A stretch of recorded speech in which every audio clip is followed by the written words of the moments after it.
Hello प्यारे बच्चों, आप सभी लोग कैसे हैं।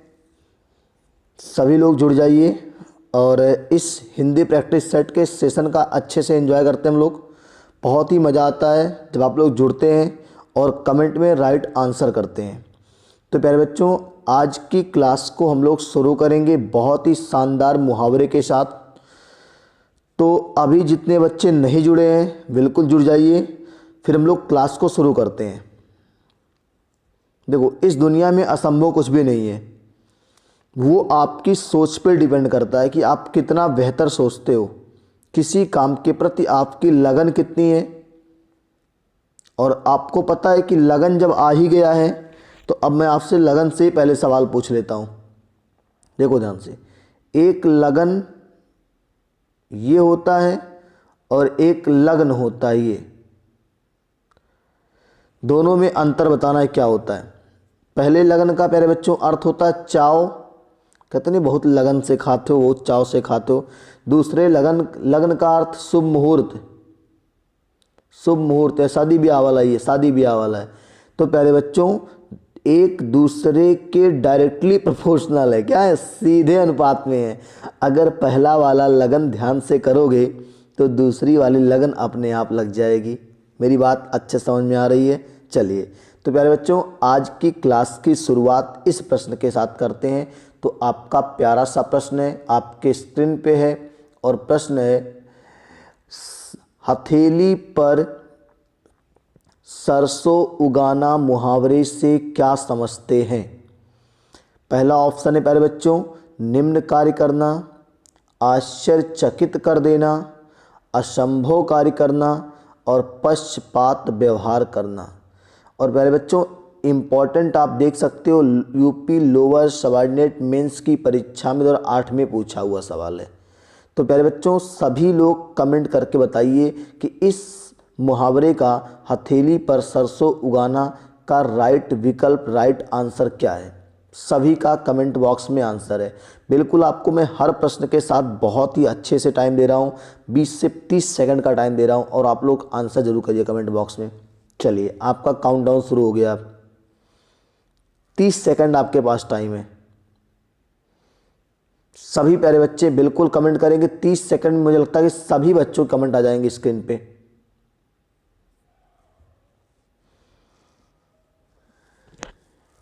अच्छे से पढ़िए, कोई दिक्कत नहीं आएगी, ठीक है। मैं देखता हूँ मैथ की क्लास में आप लोगों को समस्याएं आ रही हैं, नहीं आएंगी, धीरे धीरे खत्म हो जाएंगी। अब जो कोई चीज़ अगर उसको कठिन मान लोगे, छोड़ दोगे, तो फिर और जहर बन जाएगा वो, ठीक है। तो प्यारे बच्चों, इसका जो राइट आंसर है उसको हम लोग टिक करेंगे ऑप्शन नंबर सी, असंभव कार्य करना। असंभव कार्य करना, हथेली पर सरसों उगाना प्यारे बच्चों क्या होगा, असंभव कार्य करना। चलिए अगले प्रश्न की तरफ बढ़ते प्यारे बच्चों। अगला प्रश्न है, घाट घाट का पानी पीना। ऑप्शन ए प्यारे बच्चों, मारा मारा फिरना, शिक्षा ग्रहण करना, तीर्थ यात्रा करना और अनुभवी होना। तो प्यारे बच्चों, पहले तो देख लो सवाल इंपॉर्टेंट कितना है। प्रश्न UP PCS, UP lower, UP PCS, pre mains, सब जगह आया हुआ सवाल है। इतना इंपॉर्टेंट ये सवाल है, घाट घाट का पानी पीना प्यारे बच्चों। और आपका टाइमर शुरू होता है। आपको बताना है 30 सेकंड के अंदर इस सवाल का आंसर देना। घाट घाट का पानी पीना मुहावरे का अर्थ क्या होगा प्यारे बच्चों। सभी प्यारे बच्चे कमेंट बॉक्स में आंसर करेंगे, घाट घाट का पानी पीना मुहावरे का अर्थ। अच्छा देखो, लोग कहते नहीं गाँव में, जैसे आप देखते हो कि भैया इससे ना जानो हम कुल घाटे के पानी पिए, हम अच्छी तरह जाए तुम्हारे बारे में, मतलब अनुभवी होना। क्या होता है प्यारे बच्चों, ऑप्शन नंबर डी को टिक करेंगे, अनुभवी होना, ठीक है। चलिए, तो आप लोग बिल्कुल इसी तरह से आंसर करते रहिए, बहुत मज़ा आने वाला सेशन में। अगले प्रश्न की बात करते हैं प्यारे बच्चों। अगला प्रश्न है, ढाक के वही 3 पात, ढाक के वही 3 पात होना। तो प्यारे बच्चों, पहला विकल्प है यत्न पूर्वक रखना, सदा एक सा होना, ऊट पटांग करना, अनुरूप बनना। यूपी पीसीएस मेंस में पूछा गया सवाल है प्यारे बच्चों। तो सभी प्यारे बच्चे कमेंट में आंसर देंगे कि ढाक के वही 3 पात होना। सभी का काउंटडाउन शुरू हो चुका है।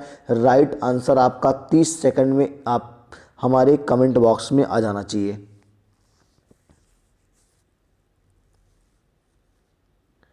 बिल्कुल सभी लोग कमेंट कर रहे हैं, बिल्कुल करिए, बहुत मज़ा आ रहा है। तो प्यारे बच्चों, जो इसका राइट आंसर होगा, सभी लोग मिलाएंगे, इसका जो राइट आंसर आपका होगा प्यारे बच्चों, वो है आपका ऑप्शन नंबर बी, सदा एक सा होना। प्यारे बच्चों, ढाक के वही तीन पात होना का मुहावरा जो लोकोक्ति है, ये आपका है सदा एक सा होना। बात समझ में आ गई? चलिए अगले प्रश्न पे आपको लेके चलते प्यारे बच्चों। अगला प्रश्न आपके स्क्रीन पे है, ऊंची दुकान फीका पकवान। तो प्यारे बच्चों सभी लोग देखेंगे, पहला विकल्प दिया है प्यारे बच्चों, क्या पहला विकल्प दिया है उसने प्यारे बच्चों, ऊंचे पर बनी दुकान के पकवान मीठे होते हैं, नहीं होते हैं। ऊंची दुकान महंगी होती है, दिखावटी वस्तु में गुणवत्ता कम होती है, दिखावट में आकर्षण अधिक रहता है। तो सभी प्यारे बच्चों बिल्कुल इसका राइट आंसर कमेंट बॉक्स में देंगे कि ऊंची दुकान फीकी पकवान का राइट आंसर क्या है। सभी का काउंटडाउन शुरू हो गया, 30 सेकंड आपका पास टाइम है। सभी प्यारे बच्चे कमेंट बॉक्स में आंसर करेंगे। बहुत ही सेशन मजा आने वाला, बहुत ही बेहतरीन प्रश्न लिए गए हैं आज की क्लास में, और बिल्कुल आप अंत तक बने रहिएगा, तब मज़ा आएगा। अगर जब कथा शुरू होती है ना, बीच में चले जाओगे तो चन्नामृत नहीं मिलेगा, भुक्का नहीं मिलेगा, इसको पंजीरी बोलते हैं, ठीक है।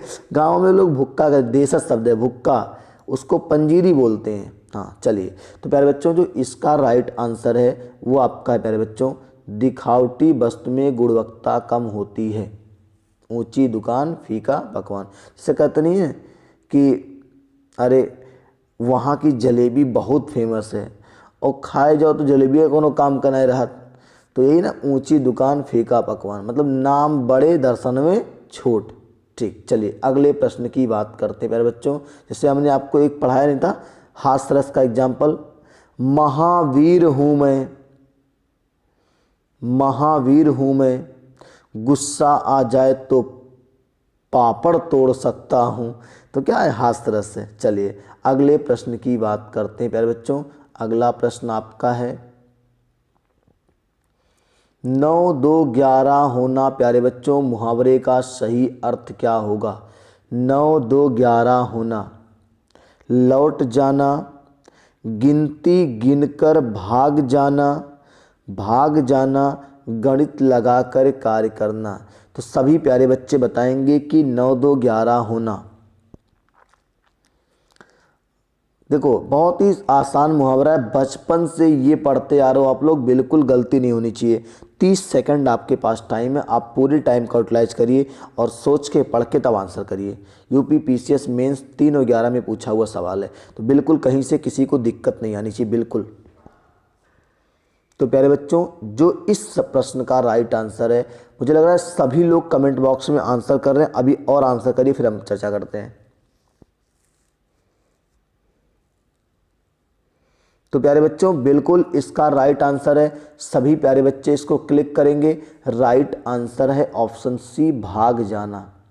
9 2 11 होना मुहावरे का सही अर्थ है प्यारे बच्चों, भाग जाना। क्या होगा, भाग जाना। चलिए प्यारे बच्चों अगले प्रश्न पे आपको लेके चलते हैं। अगला प्रश्न है आज की क्लास का, आधा तीतर आधा बटेर। यूपी पीसीएस मेंस 7 की परीक्षा में आया हुआ सवाल है प्यारे बच्चों। आधा तीतर आधा बटेर, चिड़िया है ना तीतर बटेर, बेमेल चीज़ों का सम्मिश्रण, आधी चीज़ों को मिलाकर एक करना, धोखेबाज, कुछ करना और कुछ दिखाना। तो सभी प्यारे बच्चों बहुत तेज़ी से 30 सेकंड के अंदर आप सभी लोग आंसर कमेंट में डाल दीजिए। सभी प्यारे बच्चों बहुत तेज़ी से इसका आंसर कमेंट बॉक्स में रख दीजिए, और आपके कमेंट के बाद ही हम सवाल को आगे बढ़ाएंगे।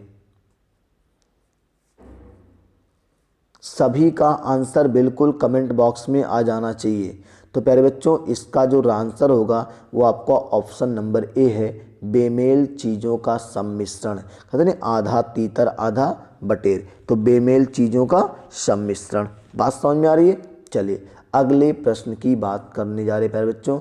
अगला प्रश्न आपके स्क्रीन पर है, अधजल गगरी छलकत जाए लोकोक्ति का सही अर्थ क्या होगा? तो प्यारे बच्चों बिल्कुल घबराना मत। निर्धन द्वारा अधिक खर्च करना, अज्ञानी द्वारा उपदेश देना, अल्पज्ञानी द्वारा अधिक ज्ञान प्रदर्शित करना, गगरी का पूरा भरना ही श्रेष्ठ है। तो प्यारे बच्चों यूपीपीसीएस 2005-6, यूपीपीसीएस मेंस 2004, ठीक है। तो प्यारे बच्चों जो अधजल गगरी छलकत जाए, इसका मुहावरे का जो अर्थ होगा वो सभी प्यारे बच्चों कमेंट करके बता दो। आपके पास 30 सेकंड का टाइम है, सभी लोग कमेंट करके बता दो। देखो इसका जो राइट आंसर है प्यारे बच्चों ऑप्शन नंबर सी को हम लोग टिक कर लेंगे कि अल्प ज्ञानी द्वारा अधिक ज्ञान प्रदर्शित करना, ये होगा प्रदर्शित करना, ठीक है। अल्प ज्ञानी द्वारा अधिक ज्ञान प्रदर्शित करना अधजल गगरी छलकत जाए के बराबर होता है। जैसे कहते नहीं कि मतलब थोड़ा बहुत पढ़ लें तो माँ एकदम भौकाल बनाए वहीं में। अब वो तो सबके, अब मान लो पंडित जी मान लो कोई हैं, अब शादी ब्याह का मंत्र उनको पता है तो मंत्र पढ़ रहे हैं। अब मान लो जैसे हम हो गए, हम कहें कि ओम मंगलम भगवान विष्णु मंगलम कुंड काक्षाय तनोहरि, कन्या को बुलाइए, 51,000 रुपया यहाँ पे चढ़ा दीजिए, विवाह संपन्न हुआ, घर जाइए, विवाह संपन्न हो गया। तो ये क्या अधजल गगरी छलकत जाए वाली कहानी है, मतलब थोड़ी सी जानकारी है और अधिक ज्ञान का प्रदर्शन किया जा रहा है। चलिए अगले प्रश्न की बात करते हैं प्यारे बच्चों। अगला प्रश्न है, अपना उल्लू सीधा करना। तो प्यारे बच्चों पहला विकल्प है अपना स्वार्थ सिद्ध करना, अपने बच्चों को सुधारना, अपनी गलती सुधारना, किसी को मूर्ख बनाना। तो सभी प्यारे बच्चों बिल्कुल आंसर कमेंट बॉक्स में करेंगे। यूपीपीसीएस मेंस प्री लोअर सब जगह तो आया हुआ, देखो एक लाइन से कितना भरा हुआ एग्जाम है, मतलब इतने प्रीवियस ने पूछा है कि आप उम्मीद नहीं करोगे। तो मैं बार बार कह रहा हूँ ना कि आपको मेहनत नहीं करना है, खाली आप मेरे साथ लगे रहो बस 1 घंटे, वो हम पढ़ा देंगे आपको। तो अपना उल्लू सीधा करने का मतलब जानते हैं, लोग कहते हैं ना इसी तरह गांव में एक मुहावरा कि अपना काम बनता भाड़ में जाए जनता, ठीक है। मतलब हमारा काम हो गया, अब तो चुप भाड़ में जाओ, हमसे काम मतलब है। तो अपना उल्लू सीधा करना प्यारे बच्चों सभी लोग कमेंट बॉक्स में आंसर करेंगे। इसका जो राइट आंसर प्यारे बच्चों होगा वो होगा अपना स्वार्थ सिद्ध करना। क्या होगा? अपना स्वार्थ सिद्ध करना। चलिए प्यारे बच्चों अगले प्रश्न की तरफ आपको लेके चलते हैं। अगला प्रश्न है प्यारे बच्चों, उल्टी गंगा बहाना। तो बिल्कुल आपके पास विकल्प हैं, बहुत परिश्रम करना प्यारे बच्चों, असाध्य को साध्य कर देना, प्रतिकूल कार्य करना, उल्टा पुल्टा करना। पीसीएस मेंस 96 3 5 9 लगातार जितने भी मैं सवाल ले रहा हूँ वो वेरी वेरी मोस्ट इम्पॉर्टेंट है, ठीक है, वीवीआईपी हैं वो लोग। चलिए तो उल्टी गंगा बहाना प्यारे बच्चों इसका जो आंसर होगा वो होगा, सभी प्यारे बच्चों पहले तो कमेंट करके बता दो अपना आंसर। देखो इससे अच्छा प्लेटफॉर्म आपको नहीं मिलेगा अपने आप को जज करने के लिए प्रीवियस ईयर के। तो आप सभी लोग बिल्कुल मेरे बताने से पहले कमेंट में गोला करके ऑप्शन बता दिया करो आप लोग, ठीक है। चलिए तो प्यारे बच्चों जो इसका राइट आंसर होगा वो आपका होने वाला है उल्टी गंगा बहाना, मतलब प्रतिकूल कार्य करना। प्रतिकूल कार्य करना मतलब जो अनुकूल ना हो कार्य वही कार्य करना, ठीक है। जैसे अब हम पढ़ाएं मैथ और तू पढ़ो अंग्रेजी, सर पढ़ाएं अंग्रेजी तू पढ़ो फारसी, तो ये क्या है? उल्टी गंगा बहाना मतलब प्रतिकूल कार्य करना। चलिए अगले प्रश्न की बात करते हैं प्यारे बच्चों। यहाँ से अगला प्रश्न है, अपनी खिचड़ी अलग पकाना। मतलब का ऋषियाई गई है घर में, समझ रहे हैं भाई? अपनी खिचड़ी अलग पकाना मतलब क्या प्यारे बच्चों? घर में ऋषि आई हुई हैं तो अब तो अलग ही खाना बनाई पड़ी, तो ऐसा कुछ नहीं है। अपनी खिचड़ी अलग पकाना प्यारे बच्चों, पहला विकल्प दिया हुआ है, सबसे अलग रहना, अनर्गल बातें करना, अपने ही कार्य में लगे रहना, स्वयं खाना पकाना। अब देखो ध्यान से, इसका मैं आपको एग्जाम्पल दे दूं। जब देखो मैं जब पढ़ाता हूँ मैथ की क्लास ना, तो दो लड़कियाँ एक बेंच पे बैठ के बतिया रही हैं, दो लड़के एक किनारे बतिया रहे हैं, दो लड़के वहाँ किनारे बतिया रहे हैं।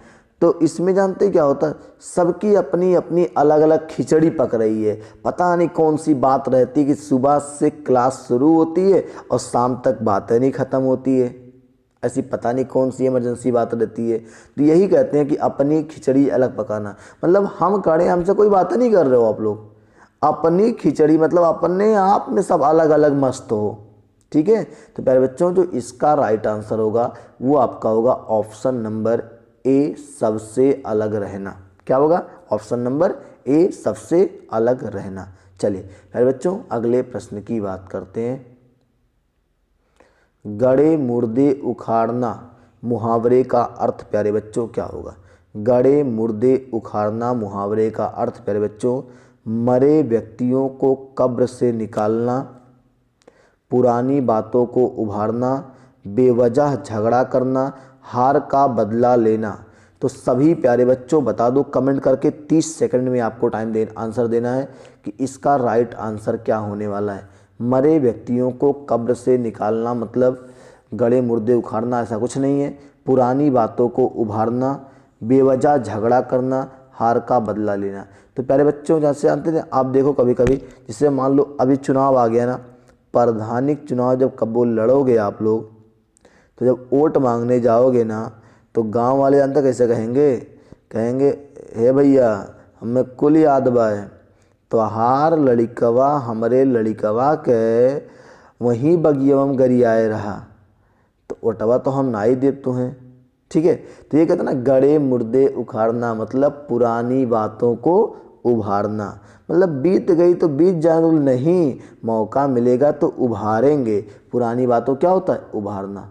ये आपका ऑप्शन नंबर भी सही है। एकदम बहुत मोहब्बत से पढ़ाई करनी है, कोई जल्दबाजी नहीं, ना हमारी कोई ट्रेन छूट रही है ना आपकी कोई ट्रेन छूट रही है। इसी बहाने 8 से 9 हम लोग एक साथ जुड़ते भी है, मज़ा भी आता है। जीवन में और क्या है?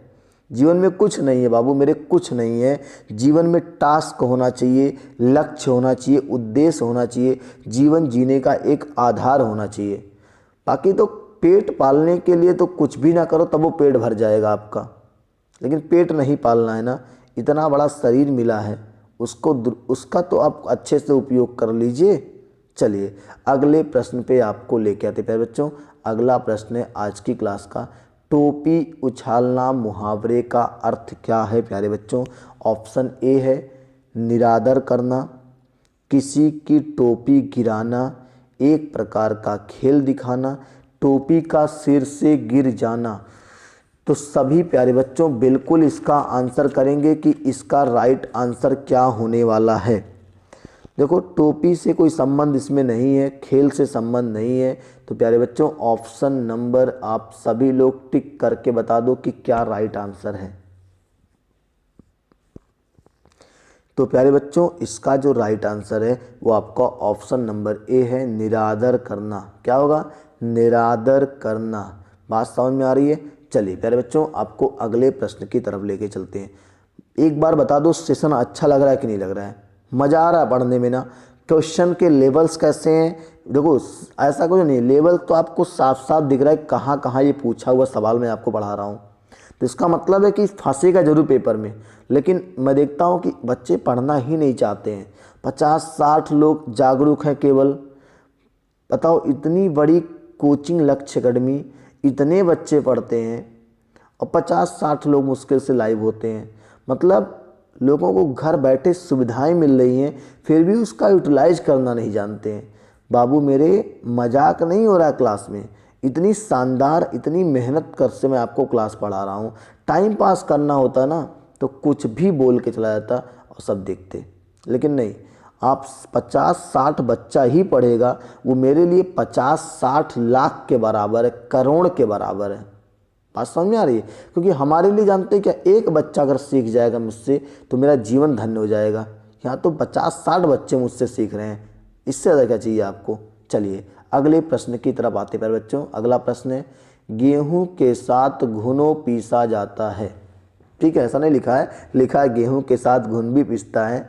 तो प्यारे बच्चों कहते ने गाँव में कि गेहूं के साथ घुनो पीसी जात है, मतलब अगर तू गयो घर से गयो, अगर वहाँ तुम्हें देख ली है, जैसे मम्मी कहते नहीं घर पे मम्मी पापा कि अगर पापा से कहते हैं आपकी मम्मी हम जाते हैं खेलब ना ही, हम मम्मी पापा कहिए ना ही तू जाबो ना करो वहाँ, अगर तू चला गयो और देख लिहन तुम्हें तो जानते हो गेहूं के साथ घुनो पीस जाता तो हूँ मार खाबो।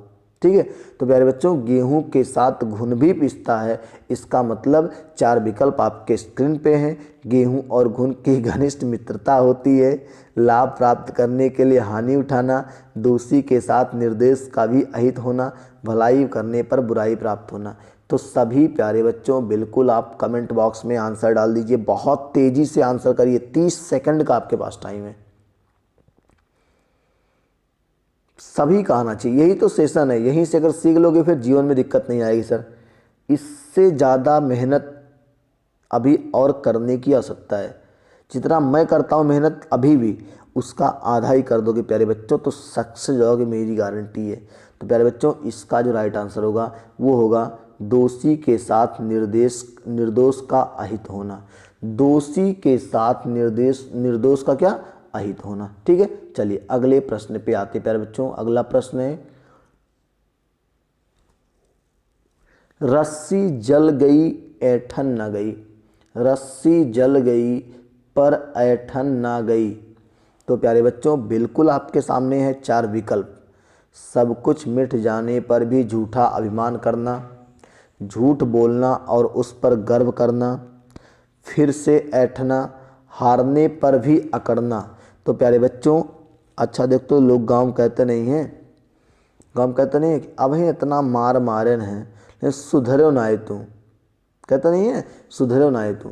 और एक बहुत ही शानदार सुनने को मिलता है गांव में, जो जानते होंगे बच्चे, कहते नहीं है कि इतना मार मारे लेकिन भैया सुधरत ना है। वो लड़का कुकुरेक पूछ कबू सीधा नाई वेल वह। इस तरह से लोग उपमा देते हैं गांव में, बहुत मज़ा आता है। ठीक है, तो क्या होगा इसका प्यारे बच्चों, रस्सी जल गई पर ऐठन न गई। तो इसका आंसर प्यारे बच्चों सब कुछ मिट जाने पर भी झूठा अभिमान करना। सब कुछ मिट गया लेकिन क्या है, झूठा अभिमान बचा हुआ है। ठीक है,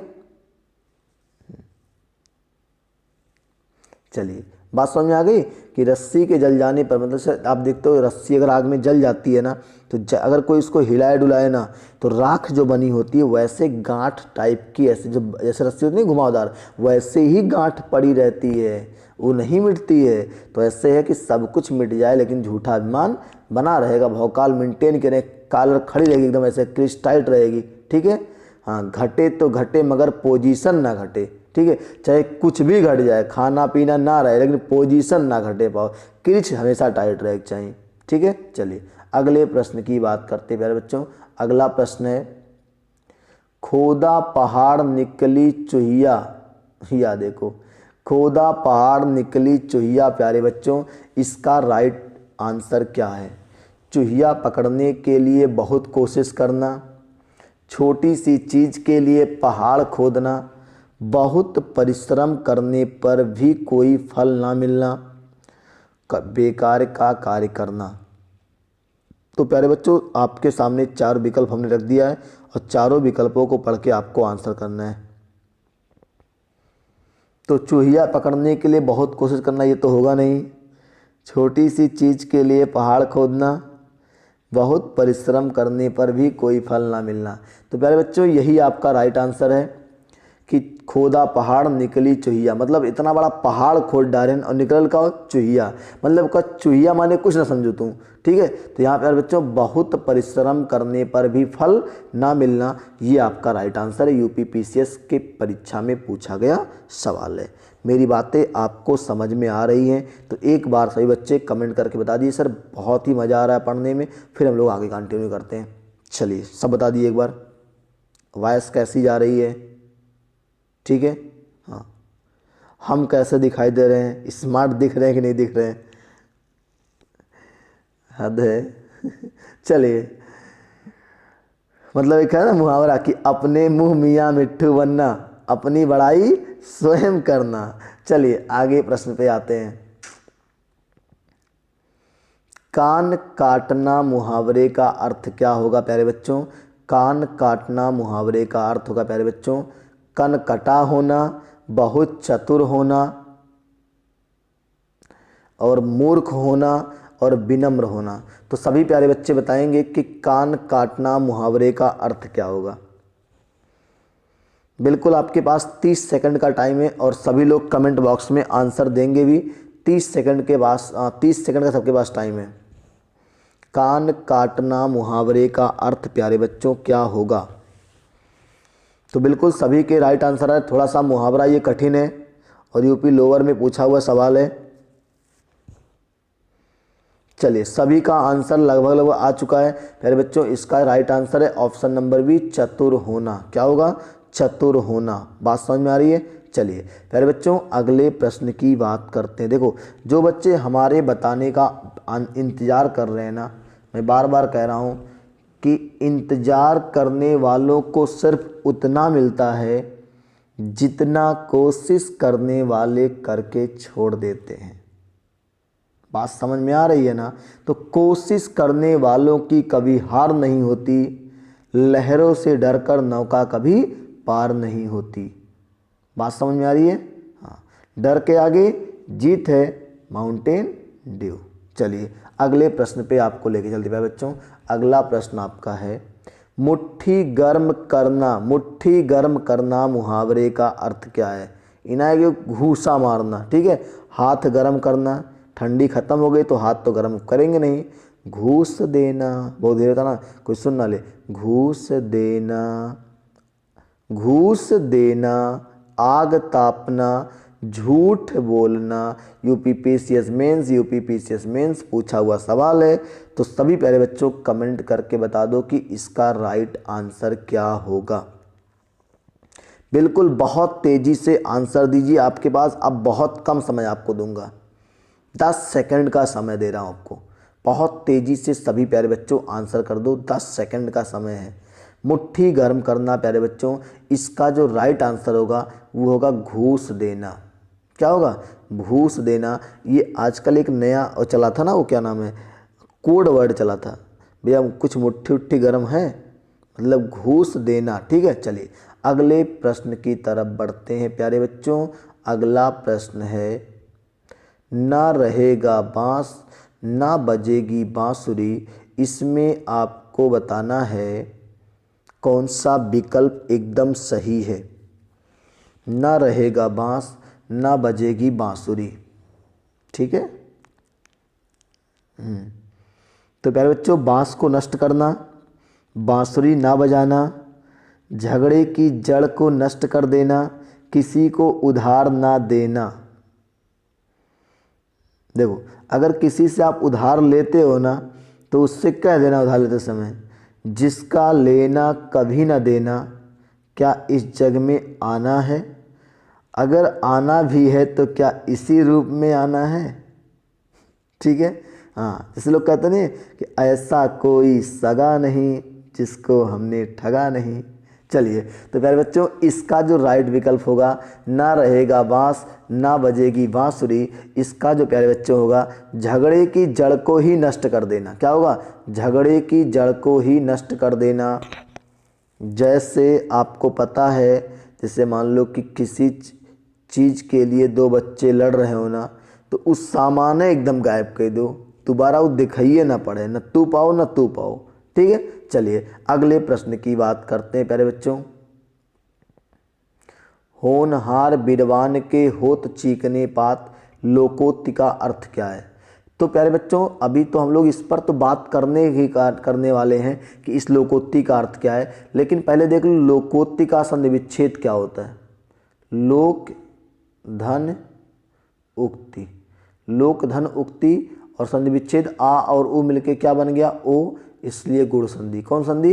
गुण संधि। तो बहुत तेजी से सभी लोग इसका स्क्रीनशॉट लीजिए, फिर आगे बढ़ते हैं हम लोग। चलिए अब इस सवाल के आंसर की बात कर लेते हैं बच्चों। यहाँ से ये सवाल है कि होनहार बिरवान के होत चीकने पात, चिकने पत्तों वाला पौधा सुंदर होता है।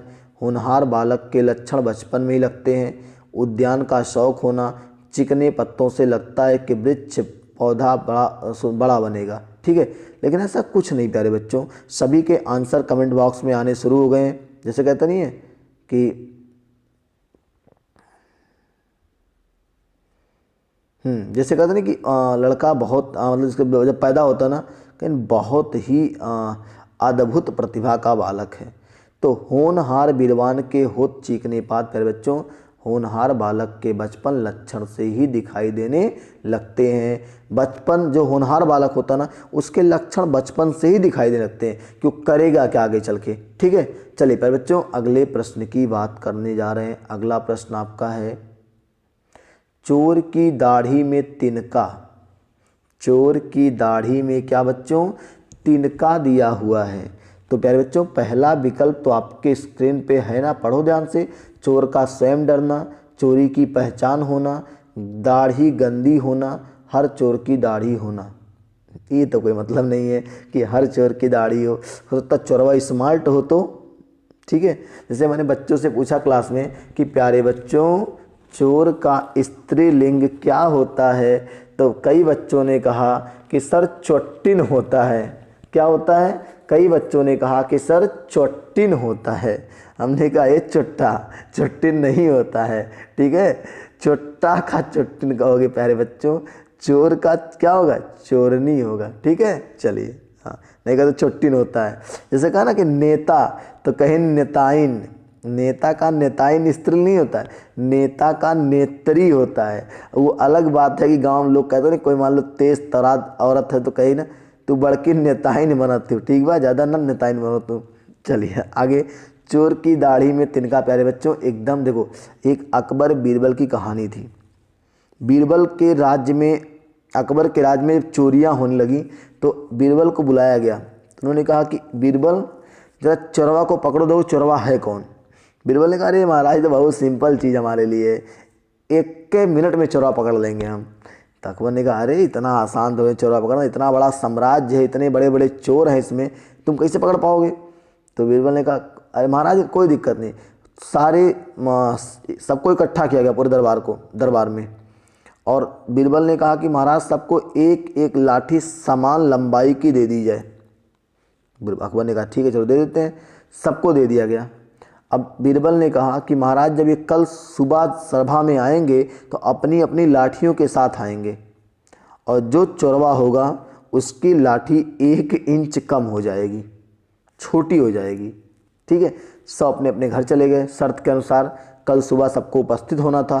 जब तो जो चोरवा जब घर आ गया तो सोचा कि बीरबल तो कहा है कि जो चोरवा है उसकी लठिया 1 इंच कम हो जाएगी। तो चोरवा अपन एक्स्ट्रा दिमाग लगा लिया, तू डाल तो मैं पात। तो चोरवा सोचा ना कि क्यों ना अपनी लठिया 1 इंच पहले काट दी घर पे, जिससे 1 इंच जब बढ़ेगा तो फिर बराबर हो जाएगा। तो चोरवा बहुत ज़्यादा दिमाग लगा दिया, तो अपनी लठिया 1 इंच काट दिया रतिया में, और सुबह जब दरबार में पहुंचा तो उसकी लठिया बढ़वे नहीं की। लाठी कहीं बढ़ती है जी, लाठी नहीं बढ़ी ना। तो जब लाठी नहीं बढ़ी तो बीरबल ने कहा महाराज ये चोरवा होए। ठीक है, चलिए तो प्यारे बच्चों यहाँ पे जो प्यारा बच्चों आंसर होगा चोर का स्वयं डरना। चोर की दाढ़ी में तिनका मतलब चोर का स्वयं डरना। चलिए प्यारे बच्चों अगले प्रश्न की बात करते हैं। देखो मैं आपसे अवधी भाषा में बात कर रहा हूँ, कोई समस्या तो नहीं ना किसी को। बिल्कुल, ये रीजनल लैंग्वेज है, अवधी भाषा है, तो आपको दिक्कत नहीं होनी चाहिए। जैसे अवधी भाषा जानते बड़ी मिठास होती है। कहीं एक मनई के दुई बेटवे रहिन, ओहमा लहुरा अपने बाप से कहिस, कि बाप जौन धन में हमार बखरा लागत हुए वो हमका दई दा, हम बम्बई कमाए जाब। ये अवधी भाषा का बच्चों, ठीक है। चलिए अगले प्रश्न पे आपको ले चलते हैं बच्चों। अगला प्रश्न है, निम्नलिखित वाक्य में एक वाक्य त्रुटिपूर्ण है और उस त्रुटिपूर्ण वाक्य का चयन करना है। त्रुटिपूर्ण मतलब त्रुटि है, तो बताना है कौन सा ऐसा वाक्य है। तो सभी प्यारे बच्चों चारों विकल्प को पढ़ लीजिए। निरपराधी को सजा नहीं देनी चाहिए, वह सकुशल घर पहुंच गया, मोती सीप में पलता है, व्यापारी ने 5 कुंतल कोयला खरीदा। तो बता दो किसमें त्रुटिपूर्ण है, कहाँ गलतियां हैं। तो प्यारे बच्चों गलती यहाँ है, देखो ध्यान से, गलती यहाँ है प्यारे बच्चों, यहाँ है, ठीक है। ऑप्शन नंबर ए को टिक करोगे प्यारे बच्चों, गलती इसी में है। गलती क्या है, निरपराधी की जगह पे क्या होना चाहिए, निरपराध होना चाहिए। क्या होना चाहिए, निरपराध होना चाहिए। बात मेरी समझ में आ रही प्यारे बच्चों, तो आप लोग इसको बिल्कुल सही कर लीजिए। ऑप्शन नंबर ए गड़बड़ है, निरपराधी की जगह पे क्या होना चाहिए, निरपराध होना चाहिए। चलिए प्यारे बच्चों अगले प्रश्न पे आपको लेके चलते हैं। निम्नलिखित में से एक वाक्य शुद्ध है, अशुद्ध है। निम्नलिखित में से एक वाक्य अशुद्ध है और बताना है कौन सा वह वाक्य है। हम लोग आपका आभार मानते हैं, तुमने उसे बैठने को क्यों नहीं कहा, अगले शनिवार को शीला छुट्टी पर रहेगी, वह कमरे में जाकर सो गया। तो सभी प्यारे बच्चों बिल्कुल आपको टाइम दे रहे 10 सेकंड का, सभी लोग आंसर कर दो कमेंट बॉक्स में। तो ABCD कौन सा सही है, बिल्कुल आप जुड़िए, बहुत मजा आएगा। और आप जो बच्चे जुड़ रहे हैं उनको फायदा मिल रहा है, वो जानते हैं।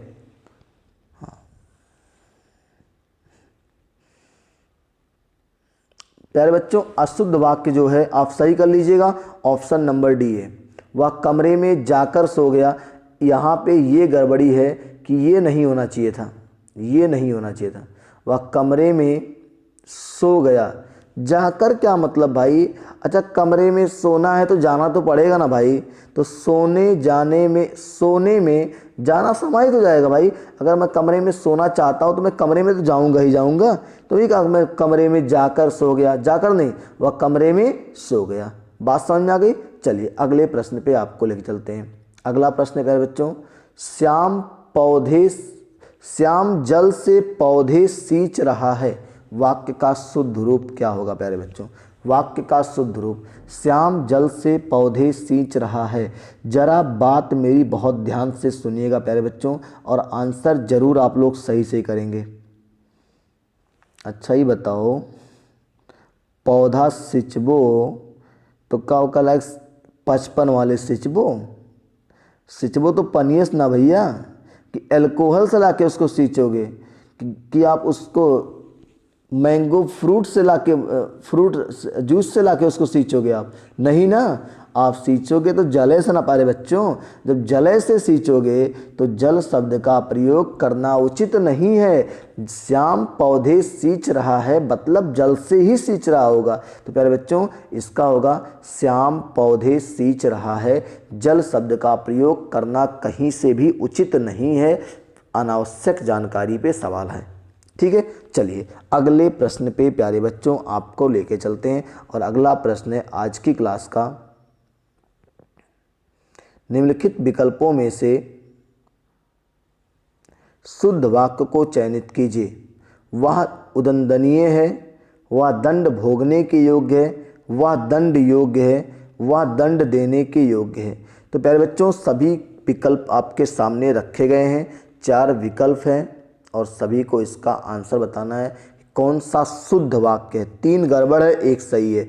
3 गड़बड़ 1 सही बताना है कौन सा शुद्ध है कौन सा अशुद्ध है। 3 तो अशुद्ध है। तो प्यारे बच्चों देखो, पहला बिल्कुल गड़बड़ है, दूसरा दंड भोगने के योग्य है, तीसरा दंड योग्य, चौथा प्यारे बच्चों आप क्लिक कर लो, वह दंड देने के योग्य है।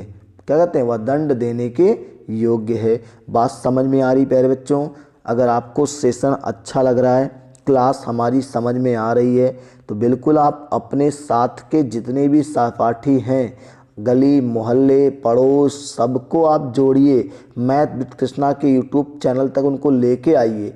एक आपका काम है, अगर आप लेके आ जाओगे ना, वो जुड़वा दोगे उनको, आप सब्सक्राइब कर लेंगे तो वो मेरी गारंटी है कि दोबारा वो नहीं जाएंगे छोड़ के। ठीक है, चलिए अगले प्रश्न पे आते प्यारे बच्चों। अगला प्रश्न आपका है, निम्नलिखित वाक्यांशों में एक अशुद्ध वाक्य है, उसका चयन कीजिए। उसमें बचपन है, उसमें बचपना है, वह बचपन से नटखट है, तुम बचपन से सीधे हो। तो प्यारे बच्चों बिल्कुल एकदम कहीं से कोई डाउट नहीं आना चाहिए, एकदम आसान है। उसमें बचपना है ये भी सही है, वह बचपन से नटखट है ये भी सही है, तुम बचपन से सीधे हो ये भी सही है। तो गड़बड़ कहाँ है? उसमें बचपन है प्यारे बच्चों, उसमें बचपन है नहीं, उसमें बचपना है होना चाहिए। बात मेरी बहुत बेहतर तरीके से सबको समझ में आ रही है ना। चलिए अगले प्रश्न पे प्यारे बच्चों आपको लेके चलते हैं।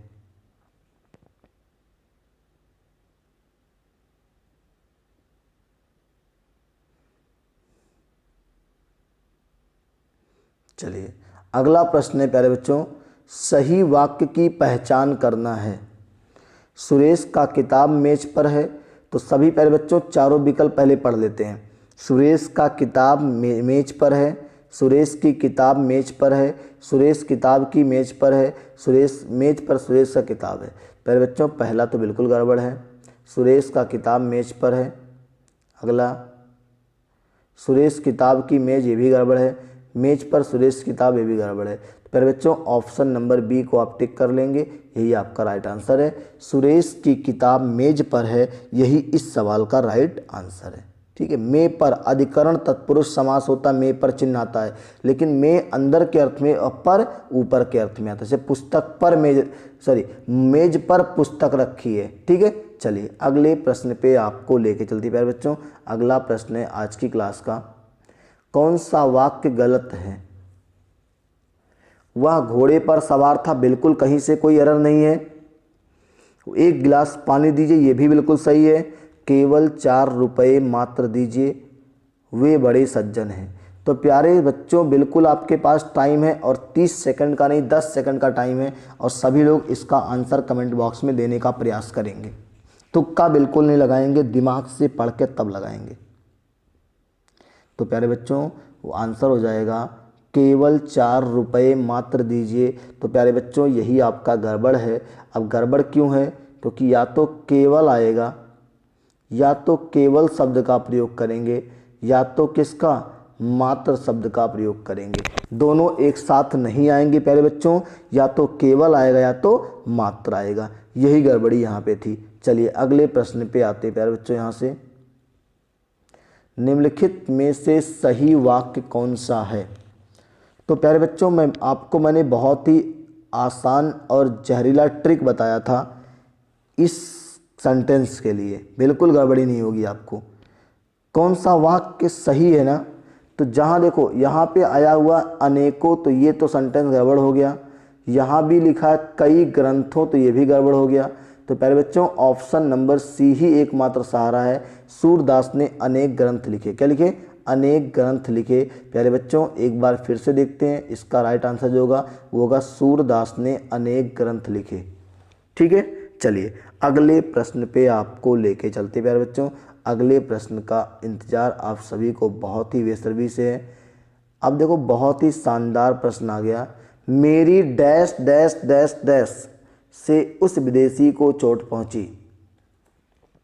सभी प्यारे बच्चे इसका रान बता दो। चारों विकल्प में प्रतीक्षा, समीक्षा, अपेक्षा और उपेक्षा, चारों में से कौन सा वहाँ पे फिल कर दें कि एकदम सही बैठ जाए। तो सभी लोग आंसर करेंगे। चलिए तो प्यारे बच्चों इसका जो राइट आंसर होगा प्यारे बच्चों वो आपका होगा, देखो उसका होगा ना, देखो ध्यान से यहाँ रख देते हैं, मेरी उपेक्षा से, ऑप्शन नंबर डी, मेरी उपेक्षा से उस विदेशी को चोट पहुंची। ठीक है, चलिए प्यारे बच्चों बात समझ में आ रही है तो एक बार सेशन को आप लोग ज़बरदस्त तरीके से शेयर कर दीजिए। आप लोग इतना केवल कर दीजिए ना कि आप लोग अभी बस्ती में है ना, तो बस्ती के हर एक बच्चे के मोबाइल में मैथ विद कृष्णा दिखना चाहिए। इतना तो आप मेरे लिए कर सकते प्यारे बच्चों, करेंगे आप मेरे लिए, मुझे भरोसा है।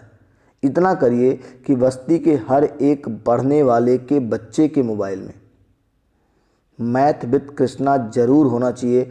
अच्छा एक समस्या और भी है, आप लोग बार बार। अच्छा बताओ, जब मैंने कह दिया कि क्लास 8 बजे चलती है तो आप 8 बजे एक बार देख लिया करिए। और सबसे बड़ी बात है कि जब आप सब्सक्राइब करेंगे तो साथ में बेल आइकॉन एक घंटी बनी होती है, जब आप घंटी पे क्लिक करिएगा ना तो एक होता है ऊपर वाला क्लिक आल, उसी पे क्लिक करिएगा तो नोटिफिकेशन आपको आएगा मोबाइल पर और आप क्लास को अटेंड कर सकते हैं। बार बार क्लास को शेयर करना अच्छा नहीं लगता है, टाइम नहीं रहता मेरे पास, तो इसीलिए आप लोग खुद से जुड़िए और ये प्रयास करिए कि बस्ती के हर एक कोने में आप लोगों की बदौलत ही सब कुछ संभव है। मैं बार बार कह रहा हूँ कि आप लोगों के बिना मैं नथिंग, मैं कुछ भी नहीं हूँ। जैसे एक मछली के लिए जल ही सब कुछ है, वैसे एक टीचर के लिए उसके विद्यार्थी ही सब कुछ हैं। तो मैं बार बार कह रहा हूँ कि अगर मैं आज कुछ भी हूँ, अगर मेरा हॉबी है टीचिंग करना, शौक़ है टीचिंग करना, तो आप लोगों का स्नेह और प्यार है जो मैं इतनी मेहनत से पढ़ाने का मुझे बहुत मन करता है।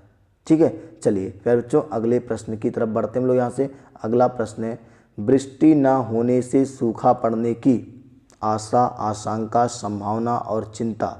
तो प्यारे बच्चों इसमें राइट आंसर क्या होने वाला है? आशा नहीं आशा नहीं, आशंका नहीं, चिंता नहीं, क्या होगा प्यारे बच्चों? बिल्कुल एक ऑप्शन बचा संभावना। वृष्टि मतलब वर्षा ना होने से सूखा पड़ने की संभावना है। बात समझ में आ रही प्यारे बच्चों? तो वर्षा ना होने से सूखा पड़ने की आवश्यकता संभावना है। क्या है? संभावना है। बात मेरी एकदम समझ में आपको आ रही है कि नहीं आ रही है? चलिए तो अगले प्रश्न की तरफ बढ़ेंगे प्यारे बच्चों। तो प्यारे बच्चों आपका अगला प्रश्न है कि छंद शब्द किस धातु से बना है? तो पहला विकल्प है अलम, दूसरा छद्म, तीसरा छद और चौथा है छद्म।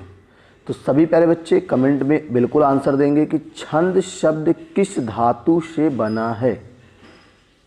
देखो छंद शब्द प्यारे बच्चों जो आपका है, सभी लोग पहले तो आपको 10 से सेकंड का आपको टाइम है, सभी लोग राइट विकल्प को चूज करेंगे। छंद शब्द किस धातु से बना है?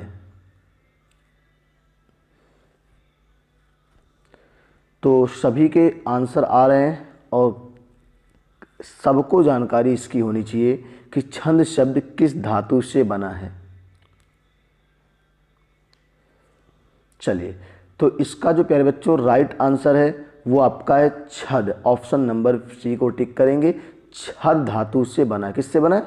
छद धातु से बना है। चलिए प्यारे बच्चों अगले प्रश्न पे आपको लेके आते हैं। अगला प्रश्न है छंद का अन्य नाम क्या है प्यारे बच्चों? छंद का अन्य नाम क्या है? पिंगल, डिंगल, अलंकार और छंद शास्त्र। तो सभी प्यारे बच्चों कमेंट करके आंसर दे दिए। छंद का अन्य नाम क्या है? बिल्कुल आपके पास 10 सेकंड का टाइम है और आप सभी लोग करेक्ट आंसर को चूज करेंगे। छंद का अन्य नाम जो है वो आपका पिंगल है कि डिंगल है कि अलंकार है कि छंद शास्त्र है? तो देखो प्यारे बच्चों छंद शास्त्र के प्रणेता जो थे वो आचार्य पिंगल थे,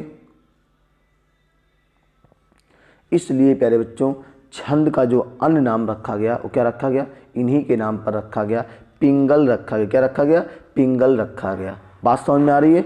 चलिए अगले प्रश्न पे आपको लेके चलते प्यारे बच्चों। अगला प्रश्न है छंद में यति से आशय है प्यारे बच्चों। छंद में यति से आशय क्या है? अल्प विराम, पूर्ण विराम, विराम और प्रवाह। तो सभी प्यारे बच्चे कमेंट में राइट आंसर को कलेक्ट करें। हाँ बिल्कुल राइट आंसर को सभी लोग चूज करेंगे।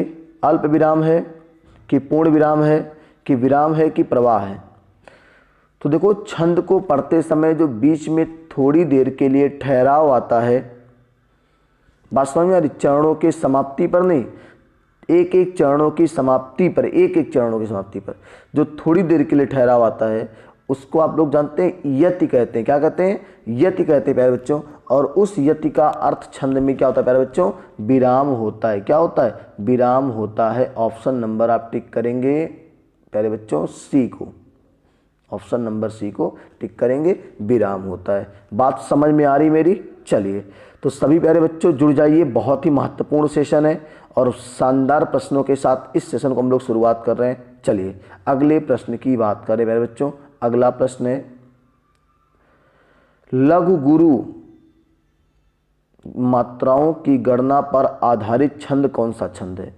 अच्छा बताओ, कौन से छंद में लघु और गुरु मात्राओं की गणना की जाती है प्यारे बच्चों? छंद तो वैसे 3 प्रकार के जो होते हैं, मात्रिक छंद, वाणिक छंद और मुक्तक छंद। लेकिन यहाँ पे अगर आपसे बात करें कि लघु गुरु मात्राओं की गणना पर आधारित छंद कौन सा है, तो प्यारे बच्चों आपके पास ऑप्शन है वाणिक, मात्रिक, मुक्तक और वृत्त। तो सभी लोग बिल्कुल राइट आंसर को चूज करेंगे। तो प्यारे बच्चों इसका जो राइट आंसर है वो आपका है मात्रिक छंद में लघु और गुरु मात्राओं की गणना की जाती है। लघु वर्ण पर 1 मात्रा लगाई जाती है, गुरु वर्ण पर 2 मात्रा लगाई जाती है। ठीक है, चलिए प्यारे बच्चों अगले प्रश्न की तरफ बढ़ते हैं हम लोग। अगला प्रश्न आपका है, किस छंद को दोहा छंद का विपरीत यानी उल्टा छंद कहा जाता है? प्यारे बच्चों किस छंद को दोहा छंद का विपरीत यानी उल्टा छंद कहा जाता है? तो पहला ऑप्शन है प्यारे बच्चों रोला, दूसरा है चौपाई, तीसरा है सोरठा, चौथा है बर्रवे। तो सभी प्यारे बच्चे राइट आंसर को चूज करेंगे। विकल्प में जाके आपको कमेंट करना है कि कौन सा विकल्प एकदम सटीक है।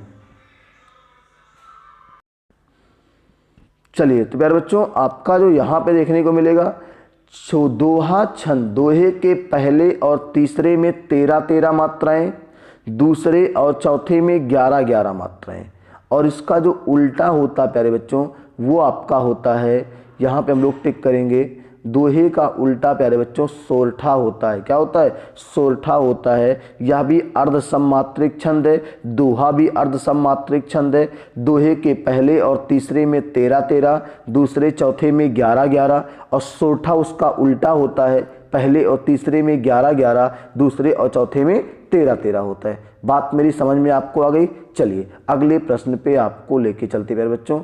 अगला प्रश्न है आज की क्लास का, किस कविता हिंदी कविता में स्वच्छंद मुक्त छंद रचना का सूत्रपात निम्नलिखित में से किसने किया?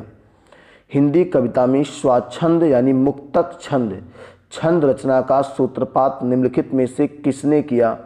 जयशंकर प्रसाद ने किया, कि मैथिली शरण गुप्त ने किया, कि महादेवी वर्मा ने किया, कि सूर्यकांत त्रिपाठी निराला ने किया? यानी कि हिंदी कविता में मुक्तक छंद का प्रयोग किस कवि ने किया था? तो प्यारे बच्चों आप सबको आंसर करना है, एकदम सटीक आंसर करना है। हम लोग इसको आंसर को वेरीफाई कर रहे हैं।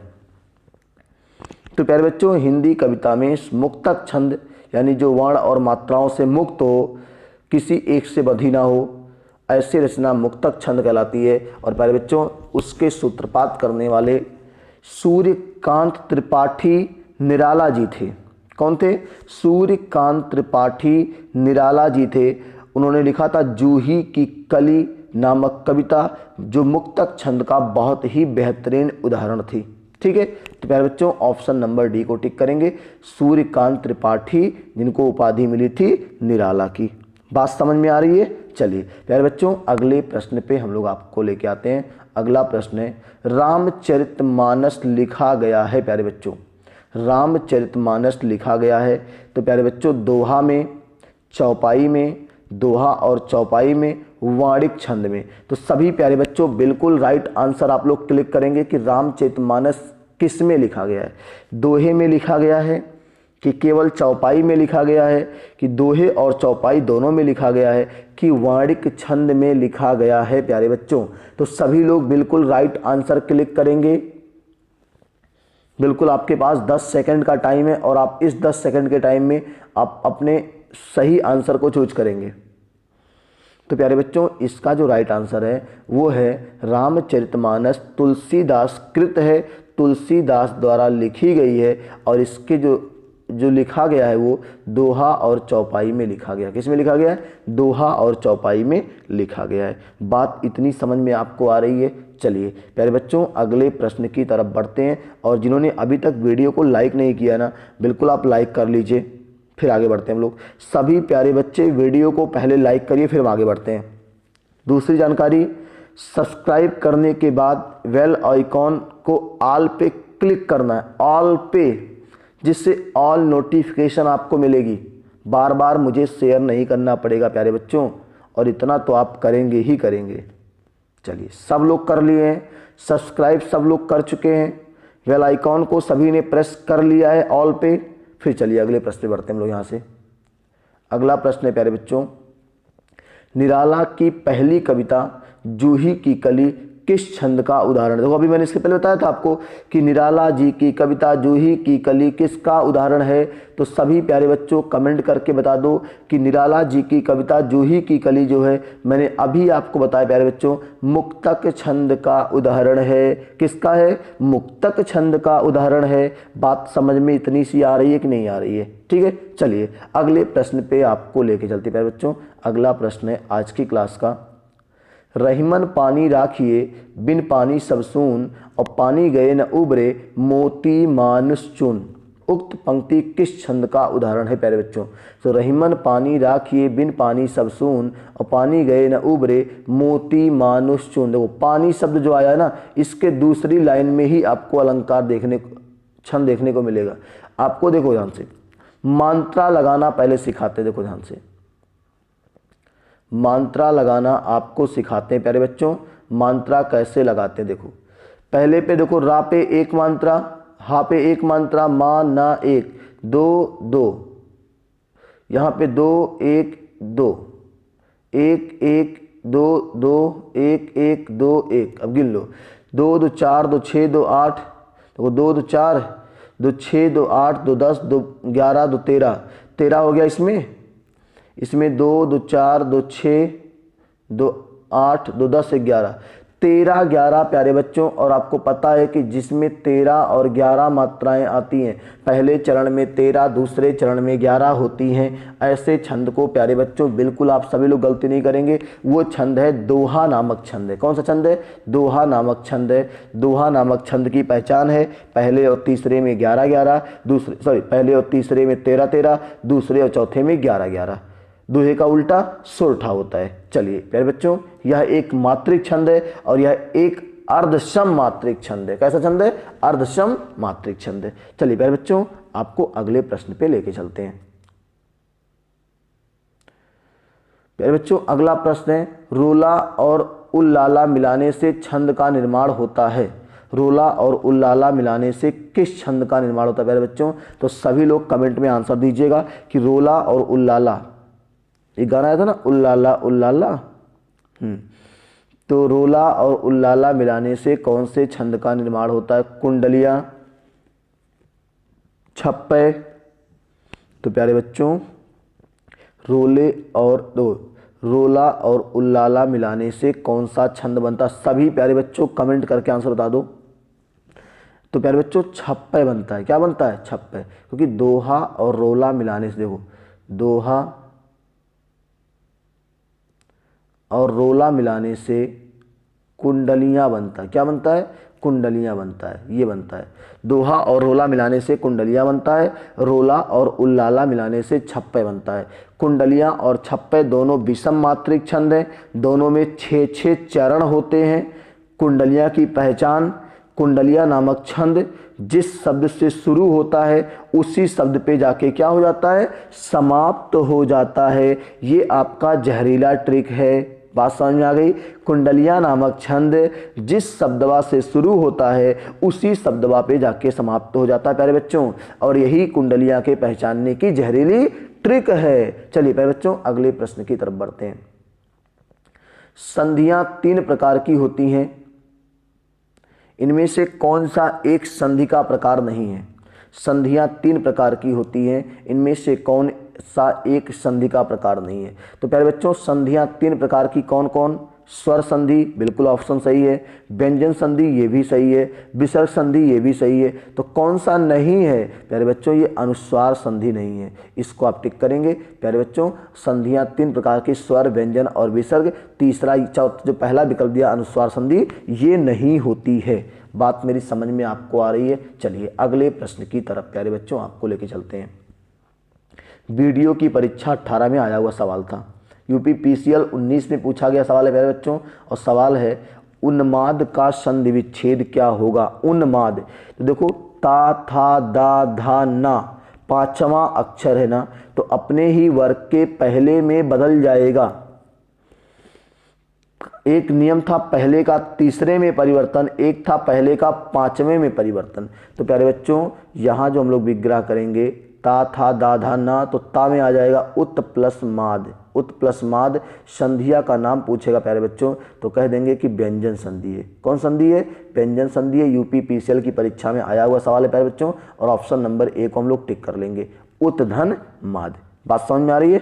चलिए अगले प्रश्न पे प्यारे बच्चों आपको लेके चलते हैं। अगला प्रश्न है उद्घाटन का संधि विच्छेद क्या होगा। उद्घाटन, तो फिर से प्यारे बच्चों ता, था, दा तीसरे में गया है ना, तो पहला अक्षर ही गया होगा, उत धन घाटन। और ये भी आपका प्यारे बच्चों कहीं ना कहीं आपको देखने को मिल जाएगा कि व्यंजन संधि है। कौन संधि है? व्यंजन संधि है। बात समझ आ रही है। उत धन घाटन प्यारे बच्चों सभी लोग देख लें किस विकल्प में दिया है, तो ऑप्शन नंबर बी को हम लोग बिल्कुल राइट क्लिक कर लेंगे। उत धन घाटन पहले का तीसरे में परिवर्तन हो जाता है प्यारे बच्चों, कहीं से किसी के मन में कोई संशय नहीं होना चाहिए। पहले का तीसरे में परिवर्तन होता है और पहले का 5वें में भी परिवर्तन होता है। चलिए प्यारे बच्चों अगले प्रश्न पे आपको लेके आते हैं। उन्नयन का संधि विच्छेद क्या होगा। उन्नयन का संधि विच्छेद क्या होगा। तो प्यारे बच्चों फिर से वही सवाल आ गया, सभी लोग अब की बार कमेंट में आंसर दीजिए, उन्नयन का संधि विच्छेद क्या होगा।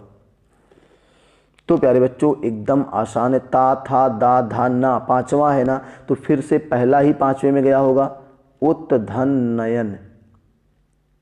उत धन नयन संधि का नाम प्यारे बच्चों फिर से व्यंजन संधि ही होने वाला है। क्या होने वाला है? व्यंजन संधि ही होने वाला है। और ऑप्शन नंबर आपको कहाँ दिखाई दे रहा है? यूपी पीसीएल 19 की परीक्षा में ये भी पूछा गया सवाल प्यारे बच्चों, और ऑप्शन नंबर डी में आपको देखने को मिल जाएगा, उत धन नयन। बात समझ में आ रही है। कहीं से कोई दिक्कत नहीं होनी चाहिए, बहुत ही आसान भाषा में आपको सीखना है, कहीं से कोई जल्दबाजी नहीं है। चलिए प्यारे बच्चों अगले प्रश्न पे आपको लेके चलते हैं।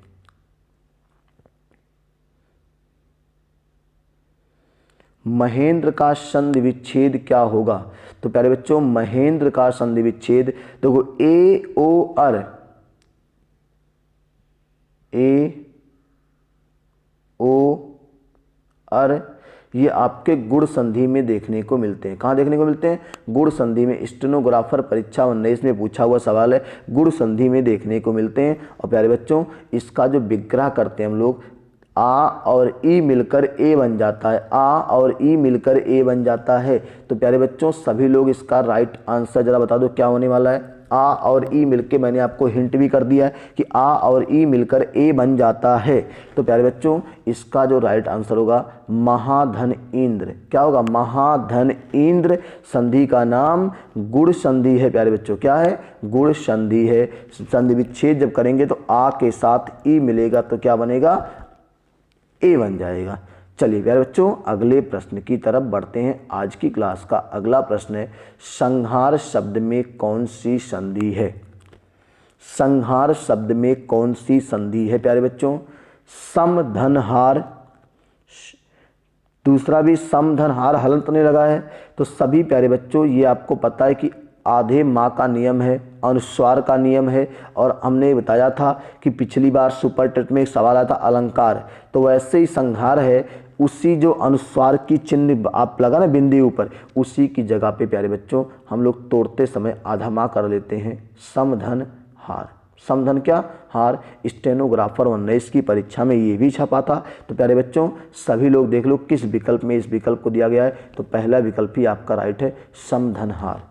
संहार का मतलब समधन हार। आधे माँ की जगह पे अनुस्वार कर लेते हैं। ये नियम कहता है कि आधे माँ की जगह पर अनुस्वार कर लेते हैं। अब जिन बच्चों को संधि समझ में बिल्कुल नहीं आती है, मैं संधि के एक एक शब्दों को बहुत अच्छे से पढ़ा दिया हूँ वीडियो में। तो आप प्लेलिस्ट में जाइएगा हमारे चैनल पे, प्लेलिस्ट में आपको हिंदी के प्लेलिस्ट पे क्लिक करिएगा और उसमें आपको बाकायदे संधि की वीडियो मिल जाएगी और आप देख लीजिएगा, बहुत मजा आने वाली है। ठीक है, चलिए प्यारे बच्चों अगले प्रश्न की बात करते हैं। अगला प्रश्न है, निष्कपट में कौन सी संधि का भेद है? निधन कपट में कौन सी संधि का भेद है? तो सभी प्यारे बच्चों राइट आंसर आप लोग क्लिक करिए जरा। तो कृषि प्रवर्धिक परीक्षा 2019 के पेपर में छपा हुआ सवाल है और सभी लोग क्लिक करो राइट आंसर। बिल्कुल आपके पास टाइम 10 सेकंड का है।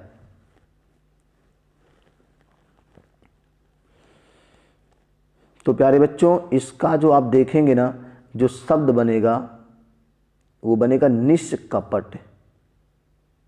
क्या बनेगा? निष्कपट बनेगा।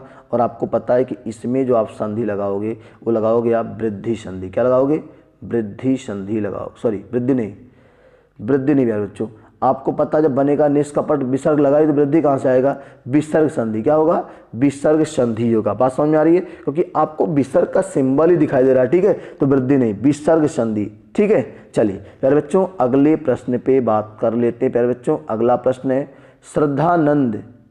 श्रद्धानंद का संधि विच्छेद क्या होगा? प्यारे बच्चों तो देखो, श्रद्धा बड़ा आ की मात्रा लगी है ना, और आ मिलकर बड़ा आ ही होता है। तो प्यारे बच्चों सभी लोग कमेंट बॉक्स में आंसर कर दो क्या होने वाला है। बिल्कुल सभी का आंसर एकदम राइट आना चाहिए। अब गलती आपसे नहीं होनी चाहिए। मैं बार बार कर रहा हूँ, अगर संधि नहीं समझ में आ रही है तो आप YouTube पे मेरे प्लेलिस्ट में जाइएगा हिंदी के और वहाँ से पढ़ लीजिएगा। मैं इसमें आपको वीडियो में उसका लिंक भी दे दूंगा संधि का। चलिए प्यारे बच्चों पहला ऑप्शन टिक करेंगे, श्रद्धा धन आनंद संधिया का नमवा पूछेगा। प्यारे बच्चों तब तो बता दीजिए धीरे से ना कि दीर्घ संधि है। कौन संधि है? दीर्घ संधि है। नलकूप चालक परीक्षा 19 में पूछा गया सवाल है। चलिए प्यारे बच्चों अगले प्रश्न की तरफ बढ़ते हैं। यहाँ से अगला प्रश्न आज की क्लास का है, महोत्सव का सही संधि विच्छेद क्या होगा? प्यारे बच्चों यूपीपी 18 पूछा है और वीडियो 18 भी पूछा है। देखो क्वेश्चन रिपीट कैसे होते हैं। वीडियो 18 का क्वेश्चन यूपीपी 18 में छप गया तो क्वेश्चन रिपीट हुआ कि नहीं? प्रीवियस ईयर ही रिपीट होता है। तो महोत्सव का संधि विच्छेद क्या होगा? प्यारे बच्चों AOR मैंने बताया था अभी आपको कि गुण संधि में ही आता है। तो प्यारे बच्चों हम लोग कहेंगे महाधन उत्सव। महाधन उत्सव संधि का नाम प्यारे बच्चों गुण संधि। कौन संधि? गुण संधि होने वाला है। बात समझ में आ रही है? चलिए तो प्यारे बच्चों आज की क्लास का ये आखिरी प्रश्न आपके स्क्रीन पे है और बहुत ही शानदार प्रश्न से इस क्लास की समाप्ति हो रही है। स्वागत आप सभी का हमारे YouTube channel math with Krishna के इस प्लेटफॉर्म पर आप सभी प्यारे बच्चों का एक बार फिर से तहे दिल से स्वागत है। ठीक है, तो आप सभी लोग स्वागत का संधि विच्छेद कर दो, फिर आप आराम से आप खाना पीना खा के और पढ़ाई करके सो जाओ। स्वागत का सही संधि विच्छेद क्या होगा प्यारे बच्चों? स्वागत का सही संधि विच्छेद प्यारे बच्चों सुधन आगत। क्या होगा? सुधन आगत। प्यारे बच्चों संधिया का नमवा पूछेगा तो कह देना धीरे से कि यण संधि है। कौन संधि है? यण संधि है। पड़ोसी ने जान पाया था, धीरे बताओ। यण संधि है। बात समझ में आ रही है? चलिए तो प्यारे बच्चों आज की क्लास में हमने इतना ही पढ़ेंगे। अगली क्लास में इससे बेहतरीन प्रश्नों के साथ हम लोग फिर से हाजिर होंगे। तब तक के लिए जय हिंद, जय भारत। सभी को शुभ रात्रि।